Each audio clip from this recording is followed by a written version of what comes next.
से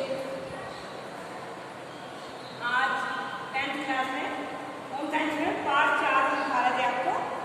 इसको long question कलम दिखा रहे थे। आज उसी के थोड़ा सा आंसर रह गया था, लिख लीजिए। अस्थायी कठोरता हमने आपको दिखाया था, जल में जब कैल्शियम या मैग्नीशियम के बाइकार्बोनेट के कारण कठोरता होती है तो उसे अस्थायी कठोरता कहते हैं। अब इसे लिखिए नीचे लाइन पर, इसे निम्न विधियों से दूर किया जा सकता है। तो नंबर आप लिखें, जल की अस्थायी कठोरता, जल की अस्थायी कठोरता क्लार्क विधि से दूर की जा सकती है।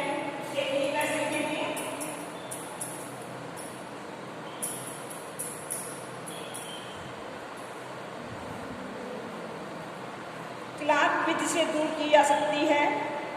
अस्थायी कठोरता वाले जल में, अस्थायी कठोरता वाले जल में चूने का पानी मिला देते हैं, चूने का पानी मिला देते हैं,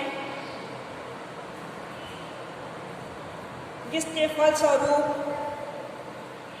जो तत्व जल में, जिसके फलस्वरूप जो तत्व जल में अविलय होते हैं, अविलय होते हैं,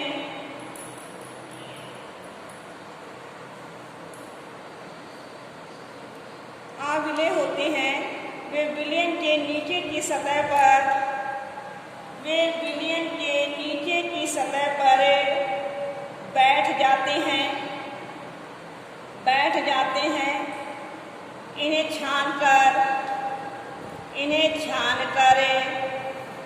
अलग कर देने से मृदु जल प्राप्त हो जाता है। नंबर 2, अस्थायी कठोरता वाले जल को, अस्थायी कठोरता वाले जल को उबाल कर भी मृदु बनाया जाता है, उबाल कर भी मृदु बनाया जाता है। अब आप दूसरा प्रश्न लिखिए,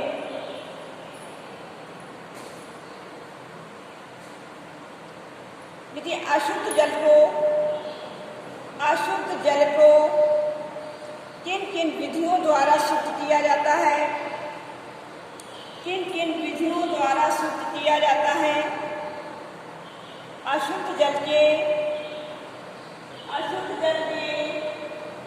शुद्धिकरण की, अशुद्ध जल के शुद्धिकरण की किन्हीं 2 विधियों का वर्णन कीजिए, किन्हीं 2 विधियों का वर्णन कीजिए। अथवा जल को शुद्ध करने की कौन कौन सी विधियां हैं, अथवा जल को शुद्ध करने की कौन कौन सी विधियां हैं। चित्र सहित 4 घड़ों द्वारा जल को शुद्ध करने की विधि लिखिए। आप आंसर लिखिए, अशुद्ध जल को शुद्ध करने की विधि, अशुद्ध जल को शुद्ध करने की विधि। बीच में डालिए हेडिंग। तो पहले आप इसी में बीच में डालिए भौतिक विधि द्वारा, बीच में डालिए भौतिक विधि द्वारा।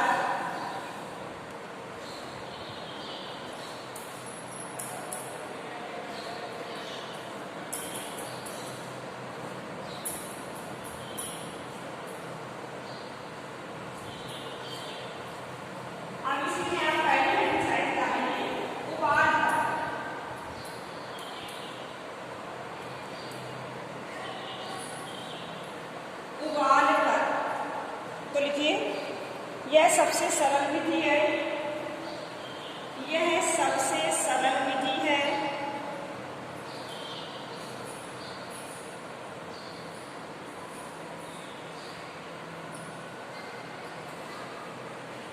इसमें अशुद्ध जल को उबालते हैं, इसमें अशुद्ध जल को उबालते हैं, जिससे अशुद्धियां नीचे बैठ जाती हैं, जिसमें अशुद्धियां नीचे बैठ जाती हैं।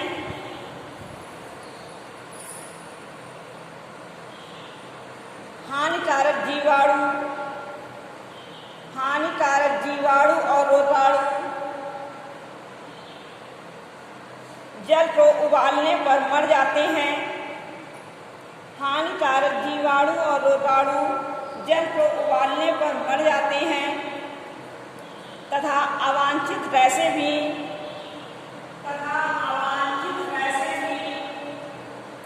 जल से निकल जाती हैं।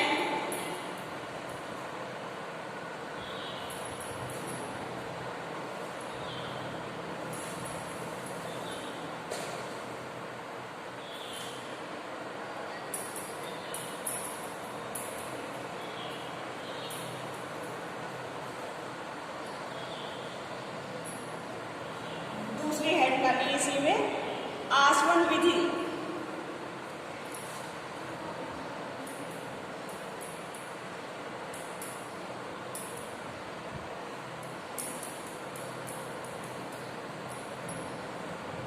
आसवन विधि तो लिखिए, इसमें जल को उबालकर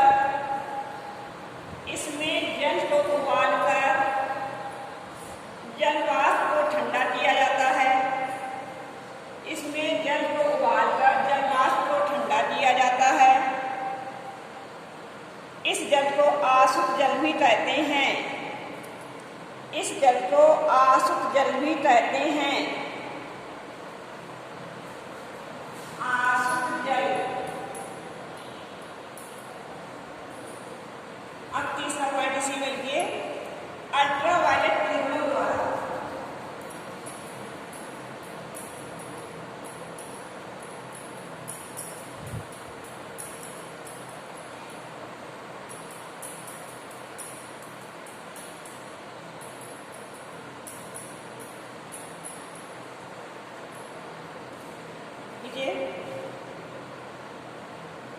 यह विधि बड़े पैमाने पर प्रयोग की जाती है। यह विधि बड़े पैमाने पर प्रयोग की जाती है। अल्ट्रावायलेट किरणें जल को कीटाणु रहित कर देती है। जल को कीटाणु रहित कर देती है। अभी आपकी थी भौतिक विधि, अब दूसरी विधि जानिए, रासायनिक विधि द्वारा।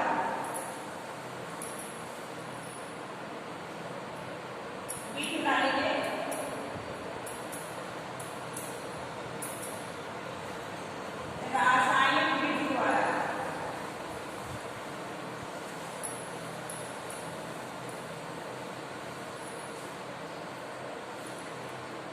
तो पहले इसमें लिखिए लाल हवा,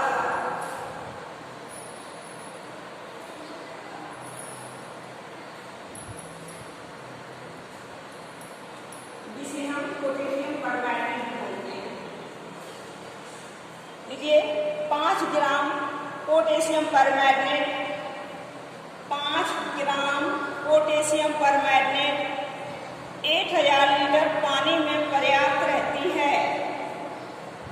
1000 लीटर पानी में पर्याप्त रहती है। दूसरा लिखिए तूतिया।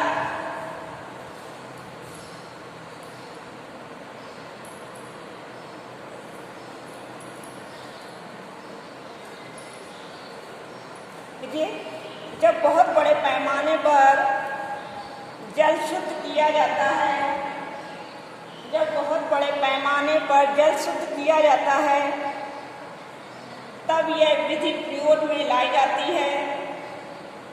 तब यह विधि प्रयोग में लाई जाती है। इसको बड़े बड़े शहरों में जल साफ करने के लिए प्रयोग में लाया जाता है।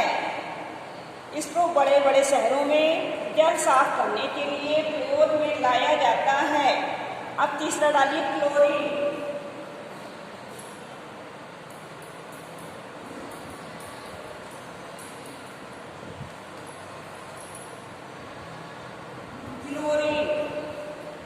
देखिए, जल को शुद्ध करने की यह एक सरल विधि है। जल को शुद्ध करने की यह एक सरल विधि है। 1 लाख भाग पानी में 1 लाख भाग पानी में 1 भाग क्लोरीन डालने से 1 भाग क्लोरीन डालने से जल के जीवाणु मर जाते हैं। जल के जीवाणु मर जाते हैं। इसको बड़े बड़े शहरों में जल साफ करने के काम में लाया जाता है। चौथी हेडिंग है ओजोन द्वारा।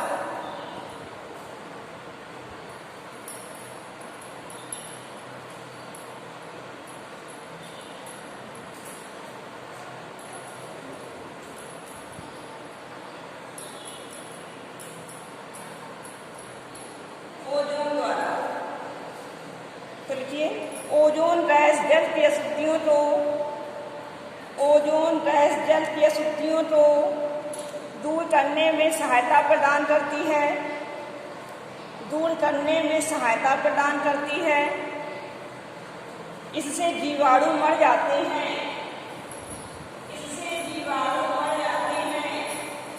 अब आप डालेंगे यांत्रिक विधि बीच में। नंबर 3 यांत्रिक विधि द्वारा। तो पहले आपने फिल्टर द्वारा।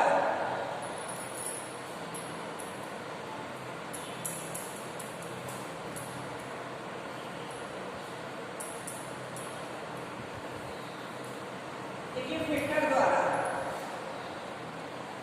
का बाहर का ढांचा एल्युमिनियम या स्टील का बना होता है।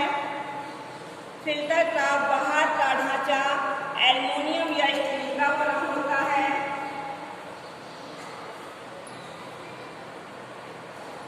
इसके अंदर 2 हिस्से होते हैं।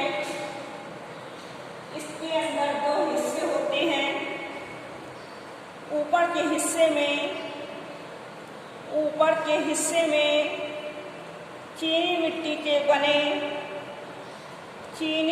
के बने हैंडल लगे होते हैं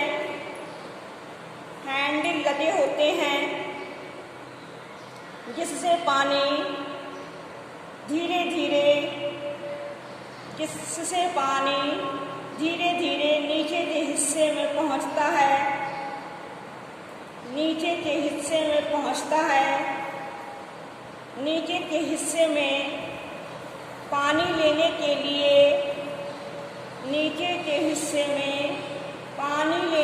लिए बाहर की ओर एक टोंटी लगी होती है।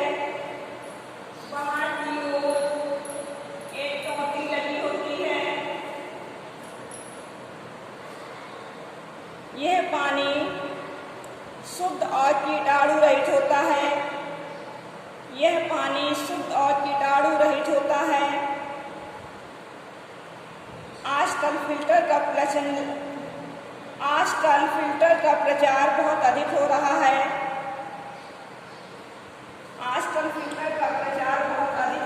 है। अब आजकल तो बाजार में प्लास्टिक के फिल्टर मिलने लगे हैं। अब दूसरी हेडिंग डालिए 4 धड़ों विधि द्वारा, जिसे हम क्रॉसिंग विधि बोलते हैं। 4 धड़ों की विधि द्वारा।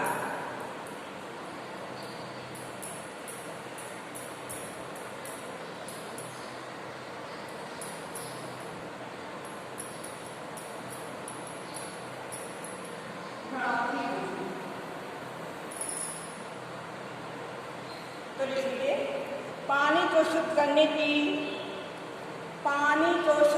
की यह एक घरेलू विधि है। किसी भी स्टैंड में 4 घड़ों को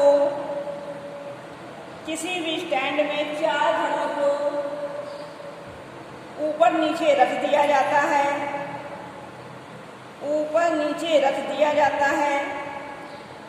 ऊपर के 3 घड़ों में एक छेद कर दिया जाता है।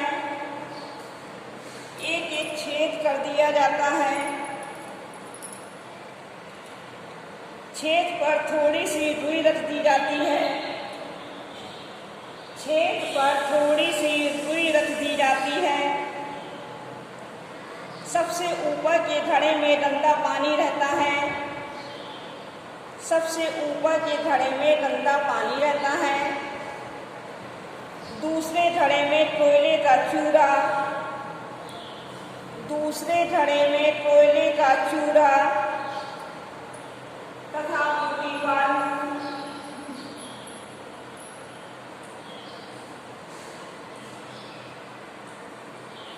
कोयले का चूरा तथा मोटी बालू। और तीसरे घड़े में महीन बालू भरी होती है। महीन बालू भरी होती है। सबसे नीचे वाला चौथा घड़ा खाली होता है। सबसे नीचे वाला चौथा घड़ा खाली होता है। ऊपर के घड़े से बूंद बूंद कर पानी दूसरे घड़े में गिरता है। बूंद बूंद कर पानी दूसरे घड़े में गिरता है। इससे अशुद्ध जल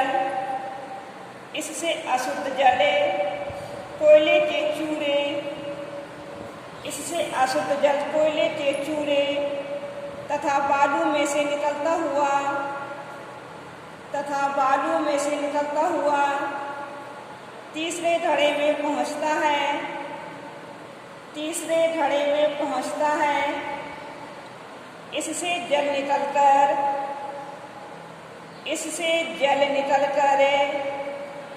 चौथे खाली घड़े में शुद्ध जल एकत्र होता रहता है। ये आंसर आपका कंप्लीट हो जाए। अगला प्रश्न के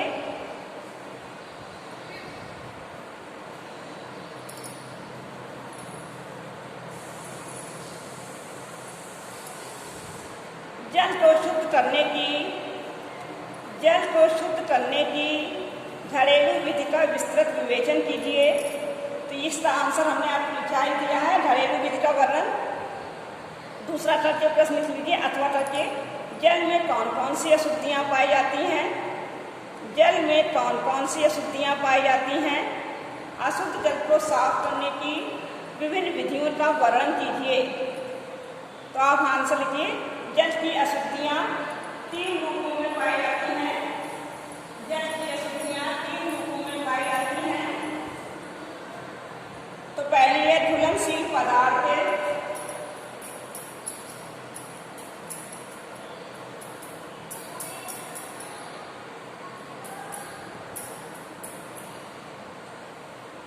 घुलनशील पदार्थ तो लिखिए जल में मिट्टी, खड़िया, चूना। जल में मिट्टी, खड़िया, चूना, शोरा, मैग्नीशियम, कैल्शियम आदि लवण घुल जाते हैं। इन तत्वों से पानी अशुद्ध हो जाता है। दूसरा है आघुलनशील पदार्थ।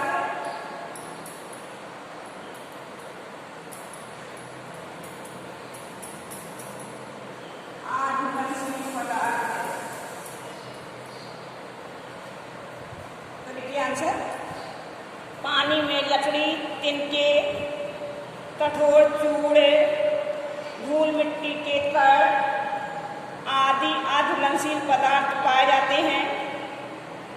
ये जल में घुलते तो नहीं हैं, परंतु जल को गंदा अवश्य कर देते हैं। तीसरी हेडिंग है जीवाणु।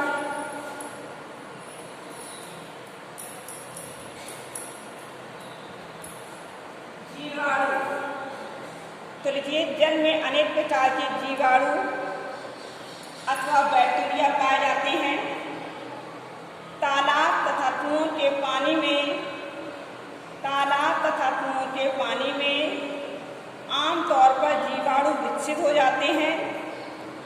जो जल को अशुद्ध कर देते हैं।